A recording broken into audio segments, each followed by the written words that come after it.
성도 여러분, 오늘은 사순절 세 번째 주일입니다. 우리 앞뒤 옆에 있는 우리 성도님들과 같이 인사 나누도록 하겠습니다. 당신은 값진 존재입니다. 하나님은 당신을 선택하셨습니다.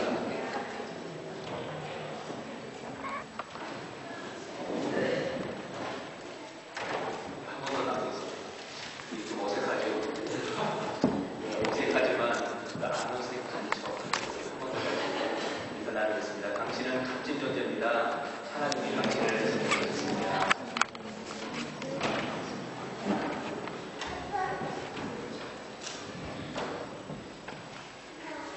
오늘날 저명한 두 명의 교수가 신앙 세상과 삶의 의미에 대해서 논하고 있습니다. 그러다가 한 교수가 다른 교수에게 물었습니다. 헨리라는 학생이 그러는데 자기가 자매의 제자라고 하고 그 말이 사실인가? 이에 대해 동료 교수는 이렇게 대답했습니다. 글쎄 그 학생이 내가 하는 모든 강의를 쫓아다니며 듣고 있긴 하지. 그러나 나의 제자는 아니었어요. 근데 여러분, 멋모르고 쫓아다니는 사람은 많아도 참된 제자가 없는 것처럼 슬픈 일이 어디 있겠습니까? 오늘도 지난 주일에 이어서 중생애를 사셨던 예수님의 삶과 모습을 함께 묵상해 보려고 합니다. 오늘 말씀은 각 복음서에 모두 기록되어 있는 성전 정화 사건에 대한 말씀입니다. 오늘 우리가 읽은 요한복음에 나타난 성전 정화 사건은 우리에게 무엇을 말하고 있습니까? 성전에서 물건을 매매하는 사람들을 가르친 예수님의 행동을 우리가 깨닫는 예수님을 따라가는 삶은 무엇입니까? 예수님께서 보이셨던 행동과 말을 통해서 그 의미를 함께 찾아보려고 합니다. 사랑하는 성도 여러분, 예수님은 유월절을 지키기 위해서 예루살렘 성전으로 올라가셨습니다. 이 행동이 우리에게 어떤 특별한 의미를 부여하지 않을 수 있습니다. 그렇지만 예수님이 사셨던 삶의 현장을 생각해본다면 그것은 남다른 의미가 있음을 인정하지 않을 수 없습니다. 예수님은 철저하게 유대인의 전통에 따라서 자신의 삶을 살아가게 되는 것입니다. 이것이 우리에게 의아하게 느껴질 수 있습니다. 그렇다면 우리는 유대인이 되어야 하는 거라고 반문할 수 있기 때문입니다. 그것은 아닙니다. 기독교가 유대교에서 달라지고 나오게 된 것은 그 후에 일이 되었습니다. 단지 여기서 우리가 기억해야 할 것은 자신이 속한 신앙 공동체에서 그 전통에 따라서 철저하게 자신의 삶을 살아가셨던 예수님의 모습을 볼 수 있다는 것입니다. 그런 유대인들의 전통과 신앙을 따라서 하나님을 경배하며 예배하는 일을 정확하게 행동으로 보여주셨습니다. 그러나 차이점도 분명하게 드러납니다. 예수님이 예루살렘 성전에 들어갔을 때 기막힌 상황이 그 앞에 나타났습니다. 하나님의 성전이 시장바닥처럼 사람들이 물건을 매매하고 돈을 환전하는 장소로 사용되고 있었기 때문이었습니다. 이것은 어쩔 수 없는 상황에서 시작된 일이었습니다. 먼 곳에서부터 몇 개월에 걸쳐서 예루살렘 성전을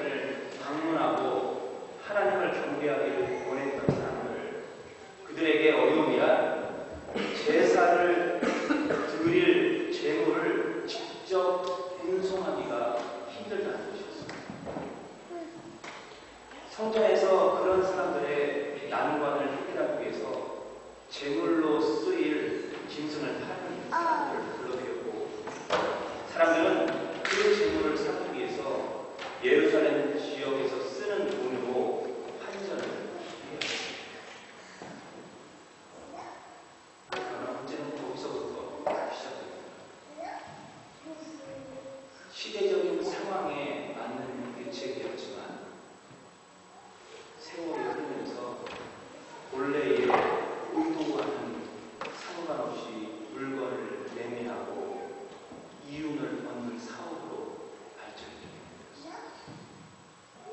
물건 매매 자체를 통해서 이익을 얻는 것이 본래의 의도를 퇴색시켜 버렸다는 말입니다. 여러분, 이런 모습을 보았던 예수님은 그 상황을 그냥 과시하지 않았습니다.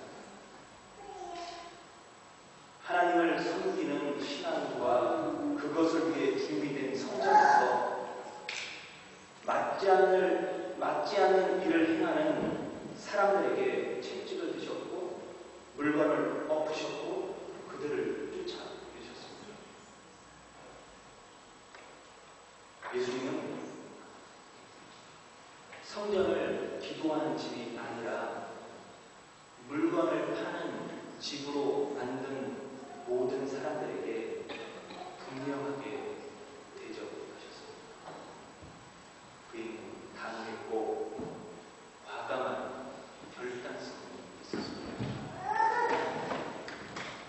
그렇다면 이 예루살렘 성전을 방문했던 다른 사람들은 이런 상황을 전혀 몰랐겠습니다.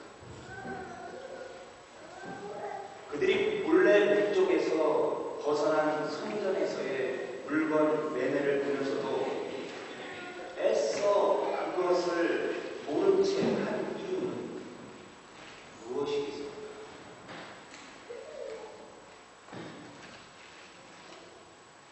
그것은 문제의식은 있지만 용기의 부재에 따른 타협의 결과였습니다.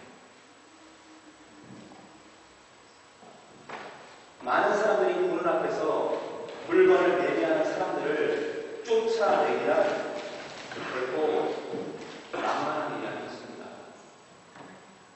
사람들의 낯선 시선과 조롱의 말이 이런 결단을 행동으로 옮기는 것을 주저하게 만들었습니다. 힘도 없고 권력도 없는 나 혼자 이런 일을 어떻게 할 수 있을까? 라는 생각은 잘못 사용되고 있는 성전의 모습을 보았지만 주저하고 있는 사람들을 더욱 주눅들게 만들었습니다. 거기다가 이런 일을 허용해주는 종교 지도자들의 힘 앞에 어떠한 타당성도 내세울 수 없을 것 같다는 자포자기가 그들의 행동을 행동하도록 만들지 못했습니다. 그런데 예수님은 행하셨습니다.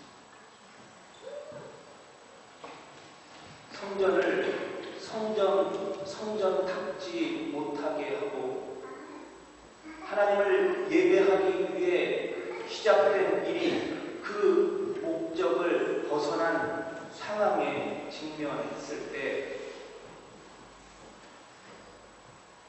그것을 모른 채 하는 사람들에게 경각심을 일으켰습니다.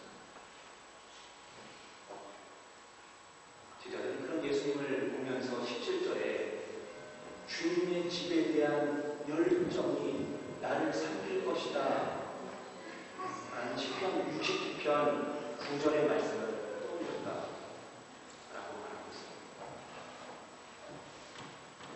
이것은 하나님의 백성이 그 본래 의도에서 벗어난 행동을 경계하셨고 본래 바른 길을 가기 원하셨던 예수님의 삶과 의도를 잘 표현해준 말씀입니다.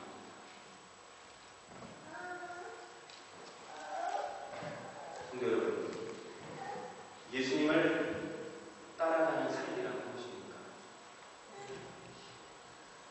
신앙인으로서 우리의 삶의 목적을 분명히 인식하는 것입니다.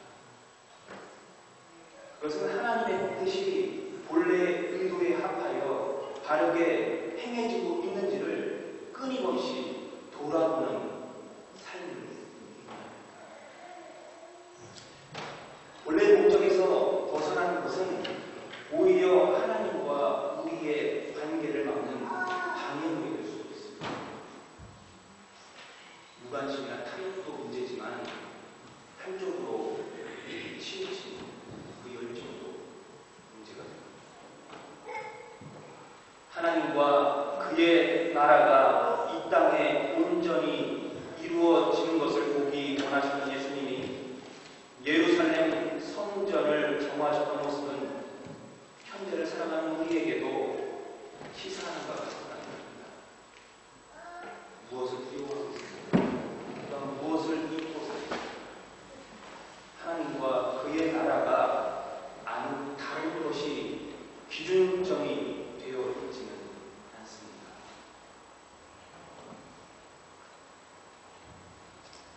예수님은 돌발 행동을 보고 있던 유대인들이 물었습니다. 당신이 이런 일을 하는 근거가 무엇입니까?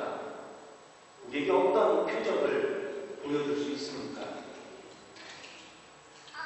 그들의 이런 반응이 당연했습니다. 6월절 행사를 앞두고 그 어떤 사람도 성전에 분란이 일어나는 것을 원하지 않았습니다. 모든 사람들은 항상 해오된 대로 그렇게 이번 절기로 지나가기를 소망했습니다. 그런 상황에서 예수님의 성전 정화 사건을 목격하게 된 사람들은 화를 내지 않을 수 없었습니다. 그들이 보기엔 예수님은 가장 큰 절기인 6월절 행사를 방해하는 회방꾼으로밖에 여겨지지 않았습니다. 그들은 어떤 근거로 이런 일을 행하는지를 예수님에게 빈정대는 수로 따졌습니다. 예수님의 행동은 자신들이 지켜온 신앙과 관습에 도전하는 행위라고 여겼습니다. 예수님은 그들에게 이렇게 말합니다. 이 성전을 허물라. 내가 사흘 만에 다시 세울 것이다.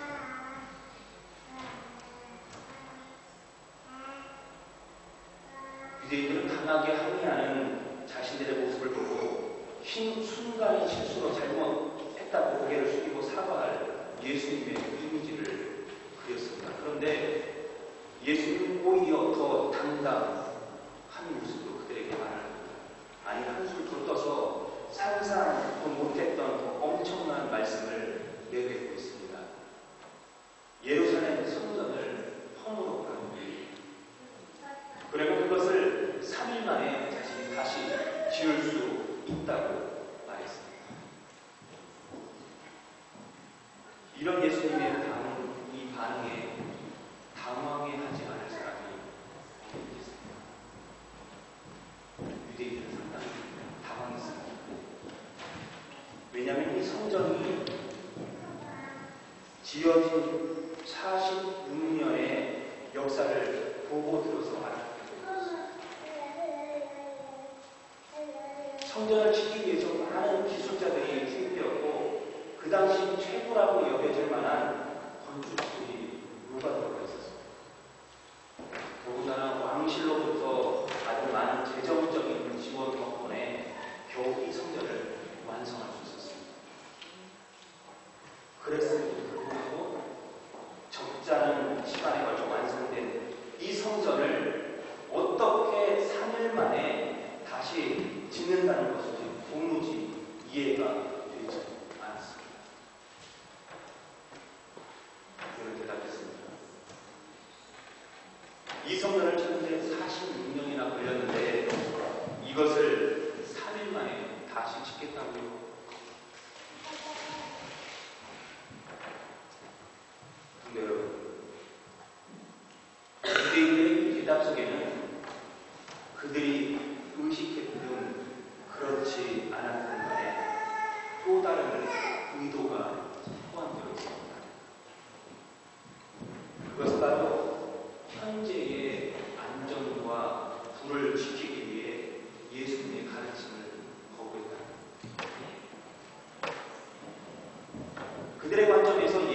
말씀은 이 성전을 중심으로 지켜왔던 정치적인 안정, 경제적이고 사회적인 모든 관계를 위협하는 행위로 되어졌습니다. 더 나아가서 자신들의 신앙과 그것을 대표하는 당시의 종교 지도자들을 비난하는 것입니다. 거기에 성전을 짓기 위해 오랜 지속적으로 후원한 왕실을 무시할 수 없다는 의도도 들어가 있었습니다. 결국 예수님의 말씀은 유대인들의 현실적인 문제를 무시한 표현으로밖에 들리지 않았습니다. 그것은 곧 자신들의 경제적인 부와 정치적인 안정을 제공해주는 성전을 위협하는 행위였습니다. 그들은 결코 이런 예수님의 말씀을 인정할 수 없었으며 들을 가치도 없는 말처럼 여겼습니다. 사랑하는 성도 여러분, 이 성전을 허물라 내가 3일 만에 다시 짓겠다 라는 예수님의 이 음성이 여러분에게 어떻게 들리십니까? 여러분의 신앙에 대한 도전으로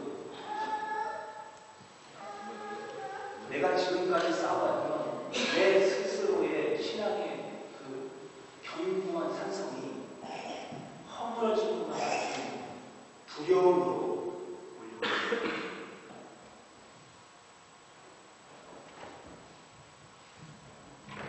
거기에 근거한 인간 관계들, 경제적인 문제, 돈과 모두 사라질 것만 같습니다. 그렇다면 질문을 이렇게 바꾸어서 물어볼 수 있습니다. 우리의 신앙은 어디에 근거를 두고 있습니까? 결국 예수님은 자신의 이익을 위해 쌓았던 성전을 허물고 하나님과 그의 나라의 유익을 위해 살 수 없냐고 질문하고 있습니다. 하지만 유대인들은 자신들의 속내를 들킨 사람처럼 그 궁색한 변명으로 그럴 수 없다고, 내가 지금까지 쌓아온 것이 뭐가 되냐고 대답하고 있습니다. 사랑하는 성도 여러분, 예수님을 따라가는 삶은 무엇입니까? 하나님의 주권과 유익을 추구하는 삶입니다. 보편적으로 통용되는 일이라도 신앙으로 유익하지 못하다는 판단이 섰다면 조금 소리가 되더라도 과감히 현재의 위치에서 돌이켜 하나님이 원하는 모습으로 살아가는 삶을 의미합니다. 제자들은 이 말씀을 보고 이렇게 표현합니다. 그때는 이해하지 못했지만 죽은 지 사흘 만에 부활하신 예수님을 본 후에야 하나님 나라의 유익을 위해서 죽으신 예수님 자신을 가리켜 하신 말씀임을 비로소 깨닫게 되었다라는 것입니다. 우리의 시선과 생각을 하나님께 집중할 때에야 비로소 우리의 고정관념이 깨질 수 있습니다. 현재 태국에서 선교사로 활동하고 있는 한 자매가 있습니다. 어느 날 저에게 찾아와서 하나님께서 자신을 향하여 주신 태국 선교사를 향한 부담감에 대해서 같이 이야기를 나누었습니다. 저는 그 자매의 이야기를 듣고 기도해보고 최선의 결정을 하자고 조언했습니다. 그 다음에 문득 선교사로 가야 한다고 말하지 못한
10년째 태국 선교사로 사역하고 있습니다. 태국 남자를 만나서 결혼하여 아이를 낳았습니다. 어머니가 교회에 나가기 시작했다는 연락을 받았습니다. 사랑하는 성도 여러분, 예수님을 따라가는 삶이란 무엇입니까?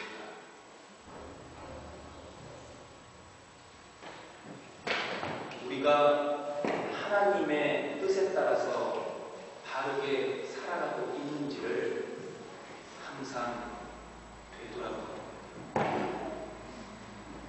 잘못된 것을 깨달았을 경우 지체 없이 돌이키는 삶, 세상적 권위에 안주하지 않는 삶,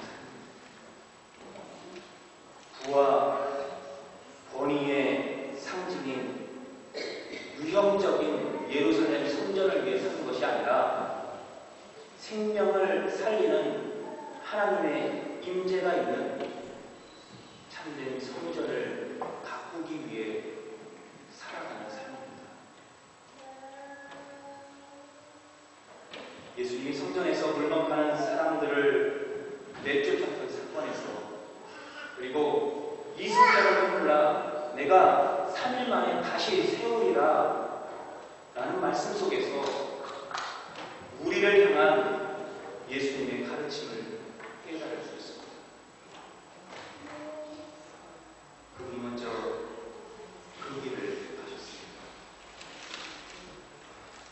그리고 이제 우리가 결단하기를 기다리고 있습니다.